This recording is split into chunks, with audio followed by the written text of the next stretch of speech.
Good afternoon. I'm Madison McAdoo in the KWQC newsroom with your on-the-go headlines for Friday, February 21st. A former Deere employee who was laid off last July has filed a lawsuit against the company in federal court. Terrence Murphy of Geneseo worked as a technology auditor from 2015 until he was laid off. According to the complaint, he claims he was replaced by a 33-year-old woman within days of his termination. It says she was transferred from a marketing position and had no experience or track record working as a technology auditor. He is asking for past and future lost wages and benefits, mental anguish, liquidated damage, and attorney fees. A judge granted Deere's request for an extension of time to respond to the amended complaint that was filed earlier this month. And the deadline for real IDs is right around the corner. But the Illinois Secretary of State says there's still confusion on what those IDs are used for. Capital News Illinois reports starting May 7th, you'll need a real ID to fly in the U.S. or visit a federal facility. A passport also works for getting on flights. A real ID is signified by a gold star in the upper right corner of the ID card.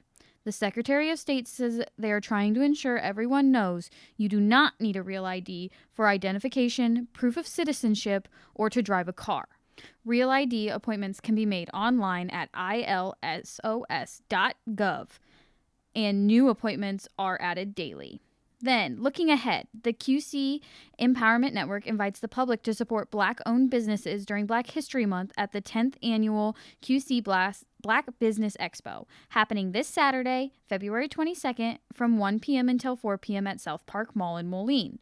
Attendees will have the opportunity to meet and shop from more than 50 vendors participating, including the Real Conversations team. And then, a look at your weather in the Quad Cities area. After the prolonged period of uncomfortable to dangerously cold temperatures, we are now finally in the first stage of our warming up. Coupling light winds with plenty of sunshine, we warm into the mid-20s Friday. The warming trend continues as we head into the weekend. Highs will make it past freezing Saturday and approaching 40 by Sunday. Calm weather will highlight our weekend.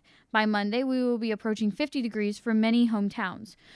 We become active towards the middle of the week with a few rain chances Wednesday and Thursday. Stay with the First Alert Weather team for updates by downloading the KWQC First Alert Weather app.